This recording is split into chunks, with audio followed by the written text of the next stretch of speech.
교양이는 수다 교수다. 이렇게 또 살다 보면 또 좋기도 하지만 어떻게 보면 가장 많이 싸우는 게 또 이 부부관계가 아닐까라고 생각을 해요. 좀 어떠세요? 많이 싸워 보셨는지 궁금해요. 사실 저는 결혼 전에는 안 싸워봤어요. 결혼을 하고 나서 싸워봤어요. 결혼 전에는 사실상 싸울 일이 없었어요. 왜냐하면 남편이랑 저하고의 그냥 관계에서는 싸울 일이 하나도 없었어요. 그런데 이제 시댁과 친정하고의 어떤 여러 가지 복합적인 문제들이 생기면서 그 일 때문에 싸우게 되는 거지. 항상 남편이랑 얘기하면 그거 싸우고 나서 너랑 나랑의 문제가 아니야 이거. 맨날 마지막 결론이 우리가 이렇게 싸우는데 뭐는 소용이 있어. 이렇게 항상 결론이 났던 것 같거든요. 근데 또 두 분은 좀 이렇게 남편분이랑 어떤 부분에서 좀 갈등이 있으셨었는지 좀 나눠주실 수 있을까요? 저는 아까 말씀드린 두뇌 전문가 관점에서 어떤 두뇌적, 그러니까 그 초점에서 사랑과 결혼을 얘기해 드렸는데, 그 가정심리학, 그러니까 가정학 이마고라는 학문이 있어요. 근데 거기서 보게 되면 그 당신의 아버지는 어떤 사람입니까? 그 당신이 갖고 있는 아버지의 관계로 인해서 그 남편을 내 어떤 그걸 선정하는 데 포인트가 된다는 내용이 나와요. 이론적인 배경이 나오는데, 제가 그 관점에 있어서 저는 정말 치열하게 싸웠거든요. 네. 그래서 정말 부부를 관계를 계속 이어나가야 되는 건지, 정말 아까 나 교수님도 소원이 내가 이혼이었다, 꿈이 이혼이었다 이렇게 했는데, 저는 진짜로 그랬던 것 같아요. 저 같은 경우는 굉장히 계획적인 사람이라서 그래서 경제적인 거를 놓지 않으려고 더 노력을 했던 이유도, 내가 어떤 마음을 먹었을 때 어떻게 살아야 되는지를 해야 되니까 경제적인 걸 못 놓겠더라고요. 그랬던 이유도 있는데, 이마고 이론에 의해서 제가 저희 신랑을 고른 이유를 생각을 해본 적이 있었는데, 봐요.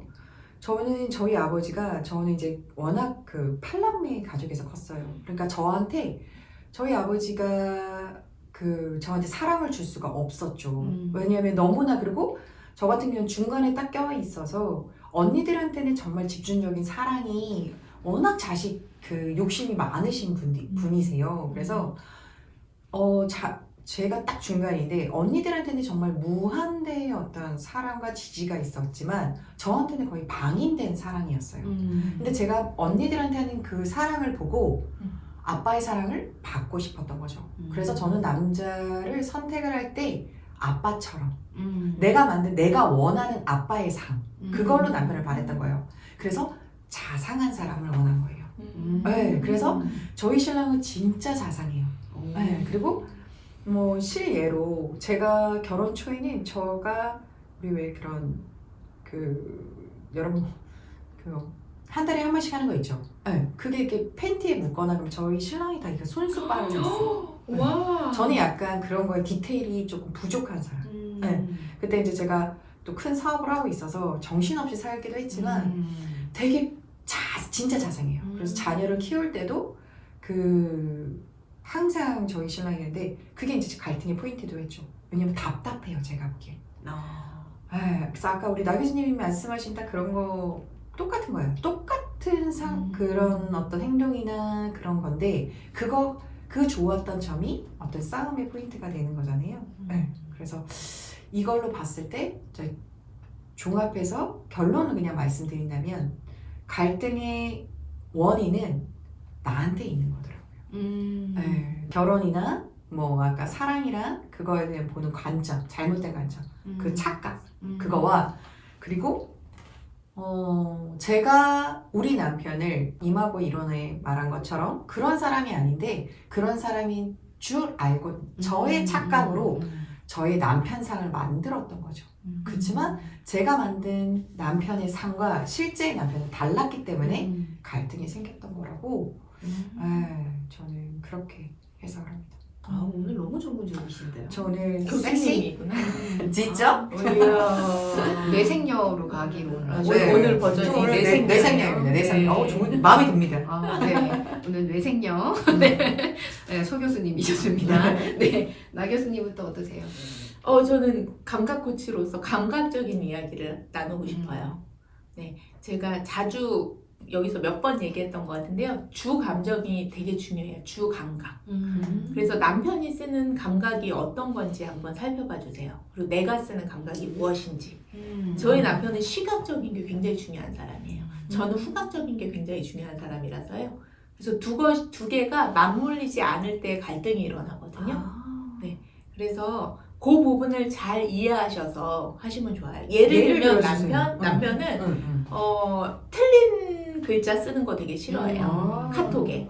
그래서 그걸 꼭 정정해줘요. 그리고 저희 남편 시각이랑 청각을 쓰거든요. 그래서 제가 다른 말을, 그러니까 말을 똑바로 안 하는 걸 굉장히 싫어해요. 네, 이 두 가지를 갖고 있는 사람이고, 저는 후각과 미각이 뛰어난 사람이거든요. 그래서 저는 먹는 욕망이 굉장히 크고요, 욕구가. 그리고 후각적이고, 전 저희 남편 냄새를 굉장히 좋아해요.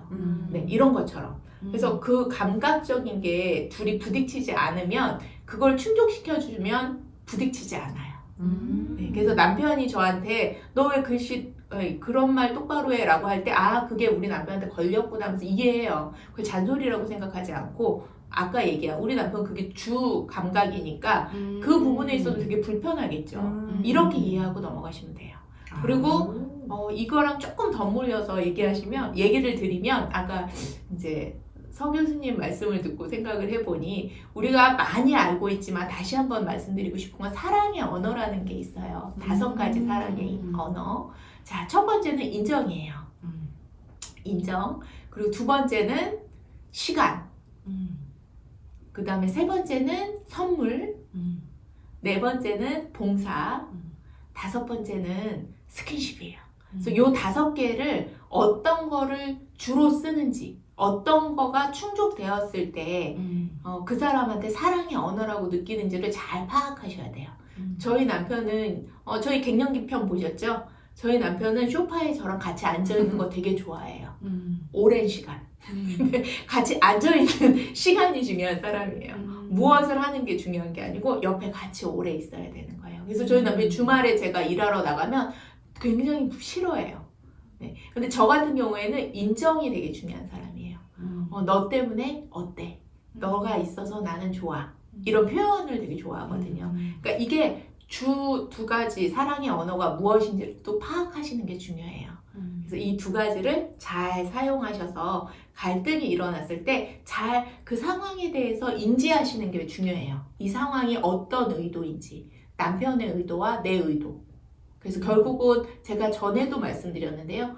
모든 상황에는 의도가 있어요. 네, 그 의도는 싫다, 나쁘다, 좋다 이런 건 없어요. 그냥 의도가 있을 뿐이에요. 그럼 그거에 대한 거를 잘 절충하는 관계를 유지하시길 바랍니다. 네, 제가 지금 여러분도 한번 체크해보세요. 왜냐면 되게 좋은 기회인 것 같아요. 지금 나 교수님이 말씀하시면서 저도 저의 케이스에 대해서 생각을 해봤거든요. 이 질문 되게 좋아요, 여러분. 저번에도, 그러니까 신랑한테 왜 나랑 결혼했어? 물어보세요.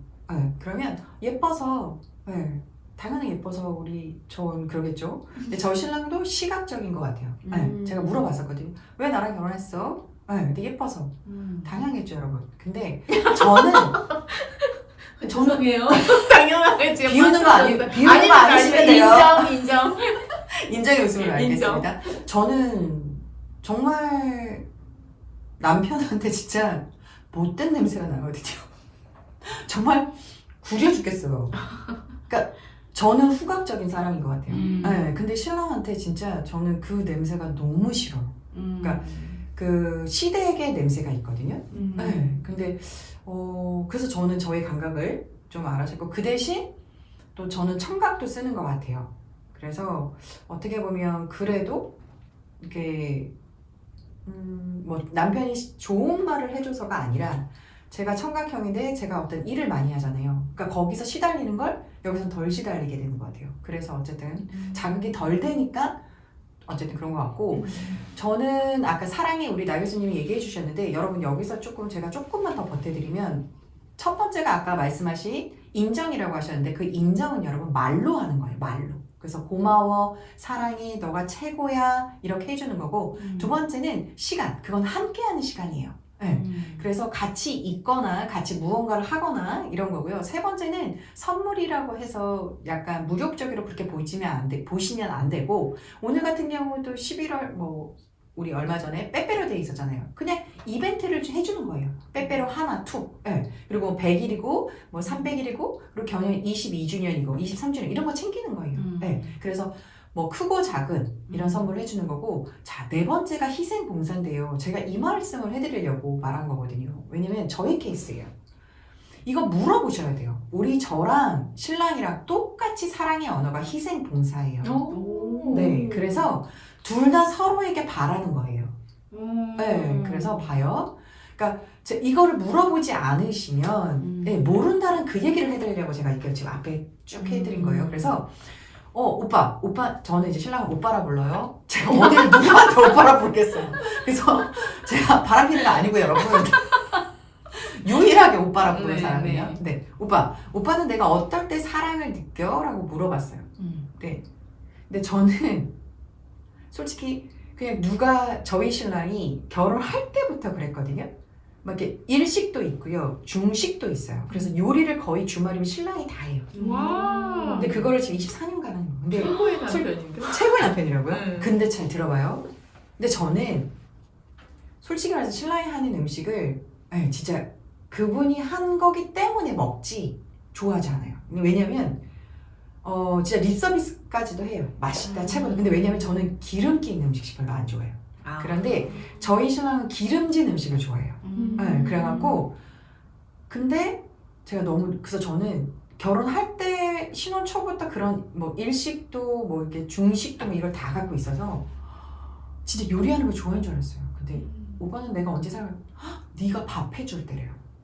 그래서 제가 진짜 깜짝 놀랐어요. 그러니까 이게 사랑의 언어는요, 여러분. 네, 이거를 이해를 물어보거나 이거를 이해를 못하면 내 언어로 해요. 아니에요. 중요한 포인트는 내 언어가 아니라 사랑의 언어는 상대방의 언어로 내가 해줘야 되는 거예요. 이해되세요? 그래서 우리 신랑은 자기가 이해되세요? 희생봉사라서 자기가 할 수 있는 희생봉사로 저한테 사랑을 표현한 거예요. 근데 저는 그게 사랑이라고 느끼지 않아요. 같은 희생봉사인데도. 이해되죠? 그리고 저는 봐요.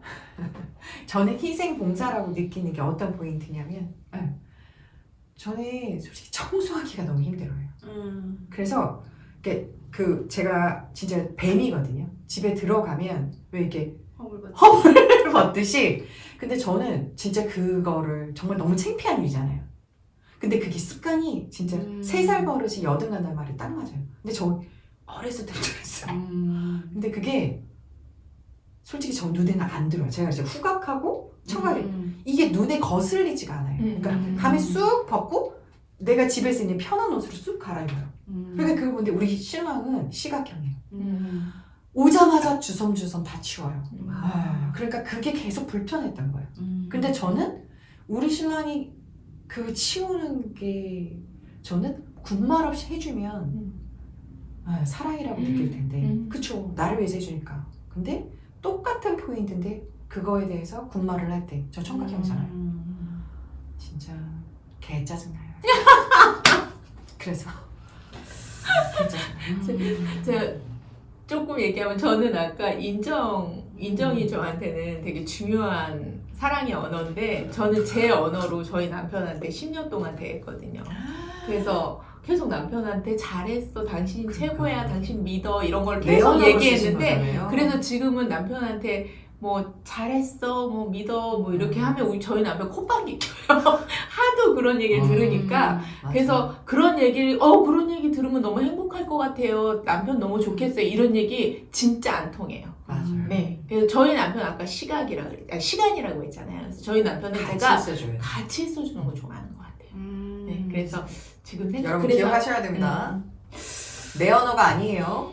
상대방의 언어. 맞아요. 네, 상대방의 언어로 근데 사랑하죠. 우리 남편은 5개를 다 원하는 것 같은데. 스킨십까지요? 네.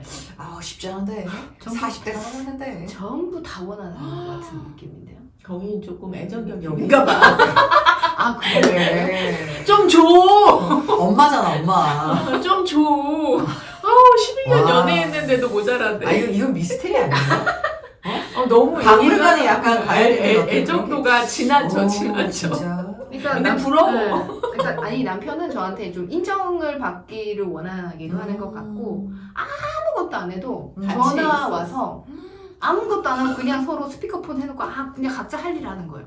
이 같이 있다고 느끼나 봐. 이것도 맞아, 있고. 맞아. 선물은 잘 모르겠어요. 사실은 서로 이렇게 막 그렇게 막 이 선물은 아닌 것 같고 희생봉사도 있는 것 같아요. 제가 뭔가 음식을 좀 해주고 그냥 옷이 필요하다고 그럴 때 같이 따라가서 사는데 옆에 같이 있어준다든지 이런 것들 이게 희생보상인지는 잘 모르겠지만 네. 내가 무언가를 그거 했을 때 그것도 잘 착각을 할 수 있어요. 그 시간을 같이 옆에 있어주는 그건 시간이에요. 시간이 있을 수도 근데 있겠다. 내가 이걸 도와줘라고 했을 때 해주는 거는 그러니까 봐줘라고 얘기하죠. 어울리는지 어울리는지 안 그런 어울리는지. 희생- 여기는 그냥 엄마. 네, 정답입니다. 제가 아이를 셋 정답입니다. 키우는 걸로 네, 그렇게 생각한 모습을 하겠습니다. 네, 오늘은 또 부부관계에 대한 이야기도 한번 나눠봤고요. 뭐든 어떤 관계든 정답이란 건 없는 것 같습니다. 다 이제 부부관계요? 네, 여러분 그 얘기 안 했잖아요. 성관계가 되는 거 아니에요? 부부관계면? 여기서 말하는 부부관계는 어떤 성관계까지 얘기하는 건 아니었고요. 그건 또 뒤로 또 얘기할 타이밍이 있다면 또 그때 네, 한번 얘기해 네. 보도록 하고요. 오늘은 좀 어떤 인간관계적인 그런 관계에 대한 부부관계를 이야기해 봤습니다. 네, 그러면 또 다음에 또 다른 주제를 가지고 또 이야기 끝인가요? 나눠보도록 할게요. 네, 오늘 여기까지만. 왜 더 이야. 이야기 나누고 싶으세요? 아, 입이 성관계, 그질그질 성관계 하고 싶어서 성관계 여러분 성관계 다음에 해요. 네. 네, 그러면 다음에 또 성관계 가지고 신나. 돌아오도록 할게요. 다음에 할 생각이 신나. 네, 그러면 여기서 마무리하도록 하겠습니다. 다음에 만나요.